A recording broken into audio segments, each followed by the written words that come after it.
येऊन तिथे जमवू शकतो, बर करू शकतो का? पण मग नितेशजी, उद्या जर सत्ता परिवर्तन झालंच किंवा तशा प्रकारचे काही सर्वे देखील येताना दिसत आहेत की महायुतीचं सरकार मुंबई महापालिकेमध्ये येऊ शकतं, मग मला सांगा, महायुतीचं सरकार आलं तर मराठी माणूस पुन्हा एकदा मुंबईमध्ये घर घेऊ शकेल का? मुंबई त्यांच्या हक्काची होईल का? आणि इथून बाहेर पडलेला मराठी माणूस पुन्हा मुंबईमध्ये प्रवेश करू शकेल का? याची गॅरंटी महायुती देईल का? अहो, सुरुवात केली आहे ना. कशी? 12 महिन्याच्या आमच्या कारकिर्दीमध्ये बीडीडी चार्जच्या चाव्या कोणी दिल्या हो? आता आमचा तो पेंग्विन ठाकरे त्याचं श्रेय घेतो. काय संबंध त्याचा तिथे? काय संबंध? पण कोस्टलवरून तुम्ही श्रेय घेताय असा त्यांचा आरोप आहे. अहो, कोस्टल रोडचं सगळं कामच आदरणीय देवेंद्र फडणवीसजींनी केलेलं आहे. बरं. उद्धव ठाकरे सारखा पेक्षा मोठा खोटारडा माणूस हे तुम्ही कधी राणे साहेबांसारखे लोक ज्यांनी 39 वर्ष शिवसेनेमध्ये काम केलं ना, कधी मोठ्या राणे साहेबांकडून तुम्ही विचारा. खोटारडा माणूस आहे. कोस्टल रोड पासून, मेट्रो पासून, बीडीडी चाळच्या कामापासून हे सगळं तेच आहे. ते सोडा ना, मातोश्री 2च्या परवानग्या कोणी दिल्या आणून उद्धव ठाकरेला? ते सोडा ना, बाळासाहेब स्मारक जे तुम्ही शिवाजी पार्कच्या समोर हे बांधतायत त्याच्या परवानग्या, त्याची कमिटी कोणी स्थापन केली? देवेंद्र फडणवीसजींनी केलेली आहे. 2014 ते 19च्या मुख्यमंत्रीच्या कालावधीमध्ये जेव्हा हे माशे त्यांच्याबरोबर सरकारमध्ये होते, शिवसेना भाजपचे, जेवढ्या, विशालजी मी जबाबदारीने सांगतो, जेवढ्या त्यांच्या सख्या भावानी त्याची सेवा केली नाही ना उद्धवजींनी, तेवढी सेवा आमच्या देवेंद्र फडणवीस साहेबांनी त्यांची 14 ते 19 मध्ये केलेली आहे. बरं. त्यांच्या राहत्या घर जिथे मातोश्री 2 म्हणून ते मिरवतात ना सगळीकडे, त्या घरात आणून परवानग्या दिलेल्या आहेत बरं उद्धवजींना.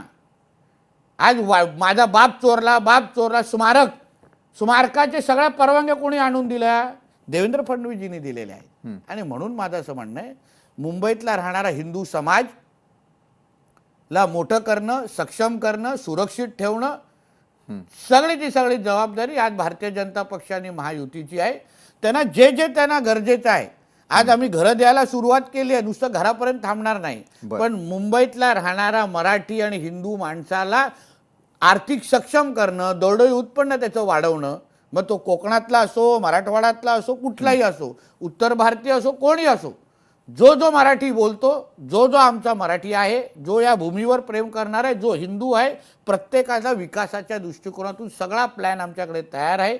देवेंद्रजींनी आज जे मुंबईमध्ये करू शकतात, मग मेट्रोची लाईन पासून, कोस्टल रोड पासून सगळ्या गोष्टी, हा जो विकास पुरुष आहे त्याच नेतृत्वाखाली आम्ही महापालिकेची सत्ता मागतोय. 5 वर्ष, 35-30 वर्ष देऊन पाहिलं ना, असं नाही की ठाकरेंना नाराज केलंय, दिलंय, संधी दिली आहे. एकदा भारतीय जनता पक्षाचा महापौर किंवा महायुतीचा महापौर तुम्ही देऊन बघा. 5 वर्ष जे काम आम्ही करू शकतो ते तुमच्या समोर करू, आणि मग 29ला किंवा 30ला जे काय तुम्ही 5 वर्षाचा आमचा अनुभव घ्या. मी तुम्हाला तुमच्या लोकशाही चॅनलच्या माध्यमातून विश्वासाने सांगतो, आमचं 5 वर्ष महायुतीचं काम देवेंद्रजींच्या नेतृत्वाखाली बघितल्यानंतर पुढची 30 वर्ष अजून कोणालाच मतदान करणार नाही, एवढं काम आमच्या मुंबईकरांसाठी तुम्हाला करून दाखवू. बरं, हा विश्वास किती सार्थकी ठरतो हा तर येणारा काळ ठरवेलच.